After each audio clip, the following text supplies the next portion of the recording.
Welcome to Nexgen Sports. Today we're diving deep into a question that could shape baseball history. Is Bobby Witt Jr. having the greatest non-MVP season ever?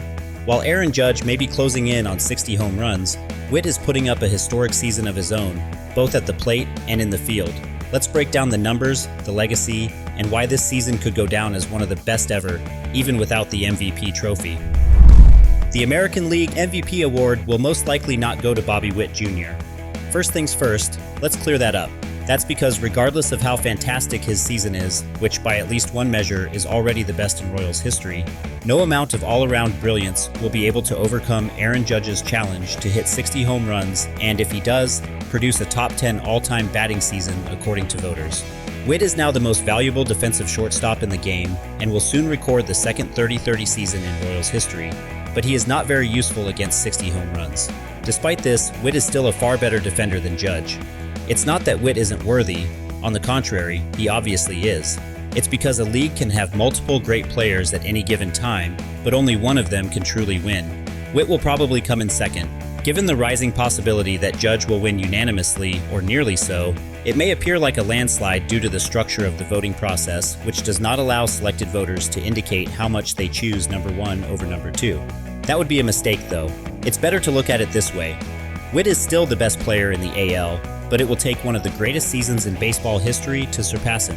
It turns out that while Witt probably won't win the 2024 AL MVP award, there is a more intriguing topic. It's this. Will this be the best season on record to not win an MVP?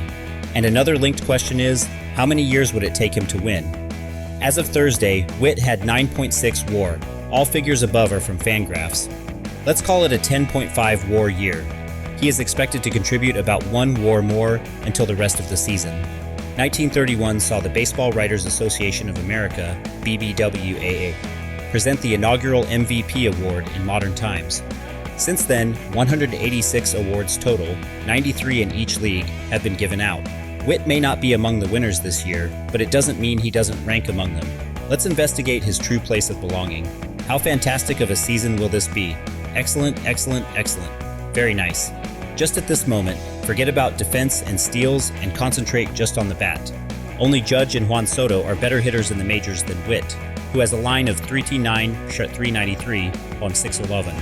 It's true that Witt is out-hitting Shohei Ohtani, even though he won't reach a 50-50 situation.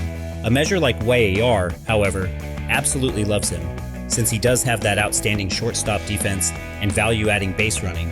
Truly, it's not difficult to understand why. If Witt manages 2 more steals, he will record the 72nd 30-30 season in history. He already has one from last year. Again, Witt isn't simply playing shortstop. This will only be the 7th from a guy who mostly played the position that season. He is really good at it. The current projection is that Witt will reach 10.5 WAR, which would make it both not the best season of 2024 because you know Judge, and one of the 25 best seasons since the modern MVP award was first established. Whether you place an award or not, this year is undoubtedly making history.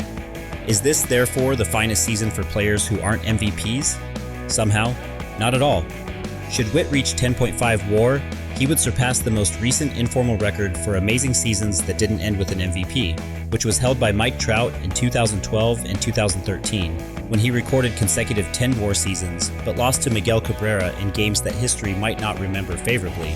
He will only miss out on Alex Rodriguez's 2002 year, which saw him hit 57 home runs and record 10 WAR, but lose to Miguel Tejada of Oakland because the A's were superior than the Rangers.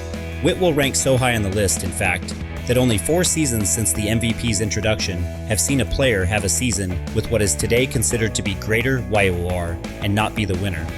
1931, Babe Ruth, 10.7 WAR. 34, Lou Gehrig, a 10.7 WAR. And 41, Ted Williams, 11 WAR. On 43, Ted Williams, 11.5 WAR. Ruth lost to A's ace lefty Grove, 7.1 WAR. Not that anyone understood or cared about EWAR at the time. In 1931, the inaugural year of the award, mostly because the A's won 107 games and the Yankees just 94, including Grove's personal record of 31-4. After winning the Triple Crown 3 years later, Lou Gehrig lost to Detroit's Mickey Cochran for the MVP award, most likely due to the Tigers' dominant finish.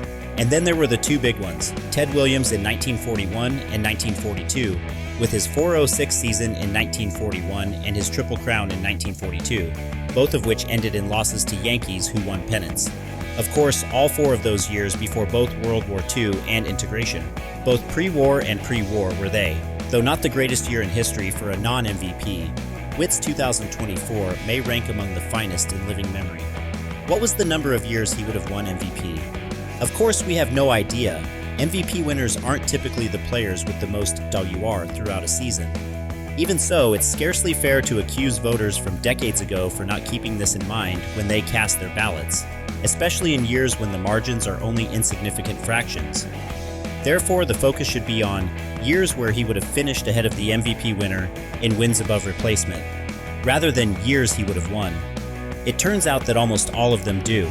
Just 15 MVP seasons, including some memorable ones like Joe DiMaggio's 1941, Willie Mays' 1954, and Ronald Acuna Jr.'s 2023, had an MVP winner with higher WAR than Witt is likely to have this year. There are many more seasons where this is not the case. Again, Witt faces a steep challenge to win the AL MVP award, but Judge is better reflected in that than Witt.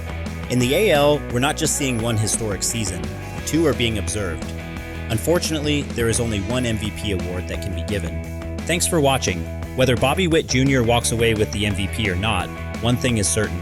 We're witnessing an all-time great season. Do you think Witt deserves the MVP over Judge? Let us know in the comments below.